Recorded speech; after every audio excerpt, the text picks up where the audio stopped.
نحمده ونصلي على رسوله الكريم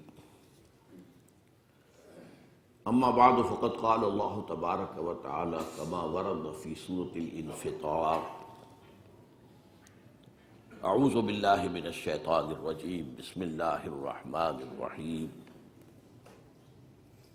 يا ايها الانسان ما غرك بربك الكريم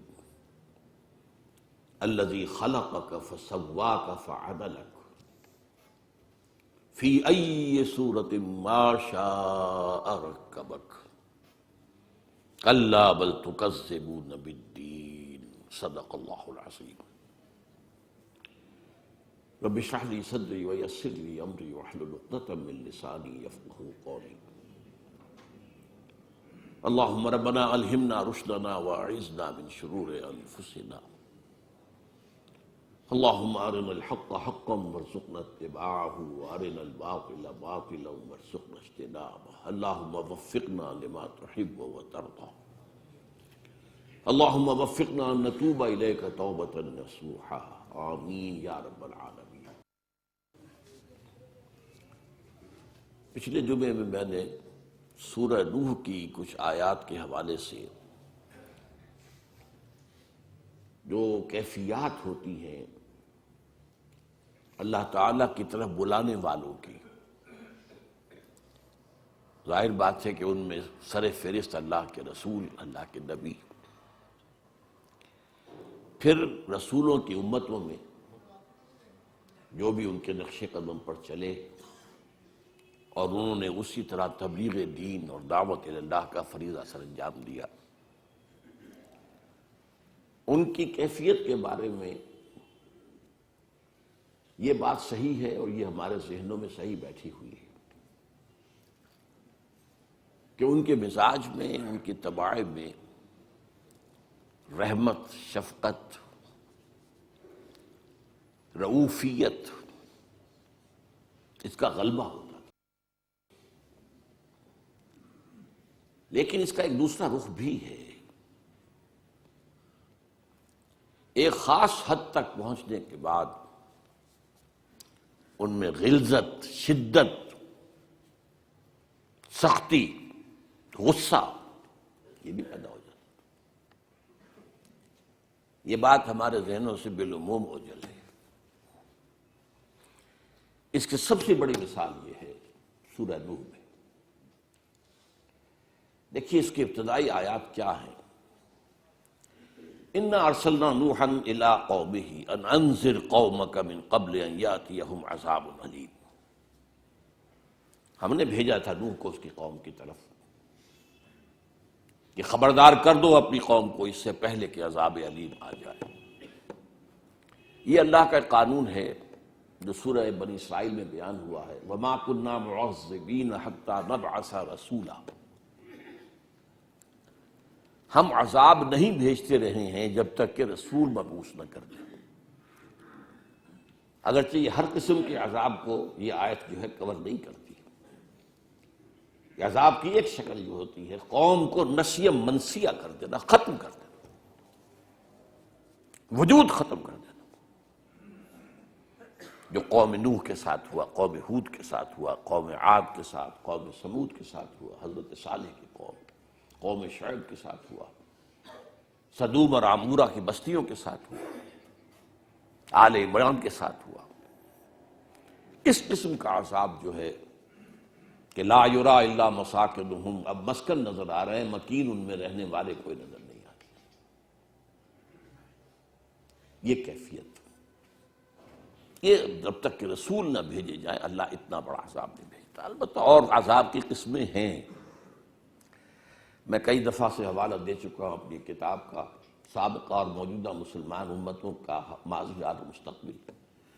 اس میں نے ابتدا میں قرآن کے قانون عذاب پر تفصیلی گفتگو کی ہے، عذاب کیا ہے، کس کس شکل میں آتا ہے۔ اب اس کے بعد طرز عمل دیکھیے، قال یا قوم انی لکم نذیر مبین، اے میری قوم کے لوگوں میں تمہارے لیے ایک واضح طور پر خبردار کرنے والا بن کر آیا ہوں۔ ان اعبدوا اللہ واتقوہ واطیعون، اور میری دعوت ایک ہی ہے، اللہ کی بندگی اختیار کرو، اس کا تقوی اختیار کرو، میری اطاعت قبول کرو۔ یہ بھی ایک خاص فرق ہے، نوٹ کر لیجئے۔ نبی کبھی یہ نہیں کہتا کہ میری اطاعت کرو۔ نبی دعوت دیتا ہے، خیر کی دعوت دیتا ہے، اسے دعوت پھیلتی ہے، جتنی بھی پھیلے، کم ہو زیادہ۔ رسول کہتا ہے میری اطاعت کرو۔ یہ بڑا فرق ہے۔ یہ اپنی جگہ ایک بہت اہم علمی موضوع ہے، رسول اور نبی میں کوئی فرق ہے یا نہیں ہے تو کیا ہے، وہ اس وقت موضوع نہیں ہے میرا۔ لیکن یہ جو اطیعون، ان اعبدوا اللہ واطیعون، اطاعت کرو گے، کیا ہوگا اس کا نتیجہ؟ یغفر لکم من ذنوبکم، اللہ تمہارے گناہ بخش دے گا، ویؤخرکم الی اجل مسمی، اور تمہارے وجود کو ایک خاص مدت تک برقرار رکھ لے گا، تمہاری اس اجل معین کو مؤخر کر دے گا، وہ عذاب جو آیا ہوا ہے اسے ٹال دے گا۔ یؤخرکم الی اجل مسمی ان اجل اللہ اذا جاء لا یؤخر لو کنتم تعلمون، وہ اللہ کے عذاب کا وقت آ گیا تو پھر ٹالا نہیں جا سکے گا، کاش کہ تمہارے علم ہوتا۔ اب دوسری کیفیت جو ہے اسی صورت کے اندر، کیا حال ہوتا ہے داعی اللہ کا؟ یہ اس کی ہابی نہیں ہوتی، اس کا مشغلہ نہیں ہوتا، اس کا تو زندگی کا ایک ایک سانس اس کام کے لیے وقف ہوتا ہے۔ ہم بھی اپنے اپنے سوچ کے مطابق دینی جماعتوں میں شامل ہیں، لیکن اکثر و بیشتر جو ہے انگلی کٹا کے شہیدوں میں نام لکھنے والے ہیں۔ بس ایک ضمنی بات یہ بھی ہے، ایک باقی اصل تو ہمارا دھندا دنیا کا ہے، کاروبار کا ہے، وہ زیادہ سے زیادہ پھیلے، زیادہ سے زیادہ اس کے اندر جو ہے آمدنی ہو، زیادہ سے زیادہ شہرت حاصل ہو جائے، زیادہ سے زیادہ اقتدار حاصل ہو جائے۔ لیکن رسول کی جو کیفیت ہوتی ہے اس کے لیے یہ الفاظ بہت عجیب ہیں۔ قال رب انی دعوت قومی لیلا ونہارا، فریاد کی ہے ابھی حضرت نوح نے، اے اللہ میں نے اپنی قوم کو راتوں اور دنوں کو پکارا ہے، رات کو بھی پکارا، دن میں بھی پکارا، فلم یزدہم دعائی الا فرارا، لیکن میری جتنی دعوت ہوئی اس سے ان کے فرار میں ہی اضافہ ہو گیا، اور بھاگے اور بھاگے اور بھاگے، دور چلے گئے۔ وَإِنِّي كُلَّمَا دَعَوْتُهُمْ لِتَغْفِرَ لَهُمْ جَعَلُوا أَصَابِعَهُمْ فِي آذَانِهِمْ وَاسْتَغْشَوْا ثِيَابَهُمْ وَأَصَرُّوا وَاسْتَكْبَرُوا اسْتِكْبَارًا، اور میں نے جب بھی انہیں پکارا تاکہ اے اللہ تو ان کو بخش دے، انہوں نے اپنے کانوں میں انگلیاں ٹھوس لی اور اپنے کپڑوں کو کس کر اپنے سروں پر باندھ لیا تاکہ کوئی آواز نوح کی کان میں نہ پہنچ جائے۔ اثروا، یہ سواد والا اثروا، اصرار کیا، اڑ گئے، واستکبروا استکبارا، انہوں نے استکبار کیا، گھمنڈ کیا اور میری دعوت کو رد کیا۔ اب دیکھیے نقشہ، ثم انی دعوتہم جہارا، اللہ میں نے انہیں برملا بھی دعوت دی ہے، علی الاعلان بھی دعوت دی ہے، مجمعوں میں بھی دعوت دی ہے، جلسوں میں بھی دعوت دی ہے، جہارا،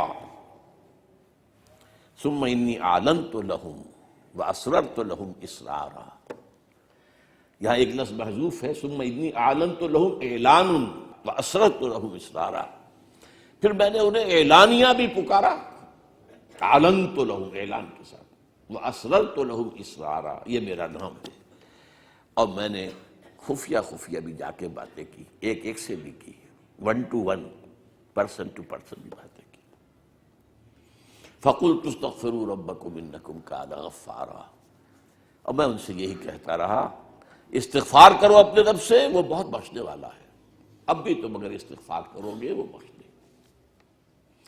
اب یہ میں نے آپ کو دوسری جھلک دکھائی۔ تیسری جھلک جو ہے، پھر رسول پر جو بیزاری طاری ہوتی ہے، اس میں جو غصہ آتا ہے، آخری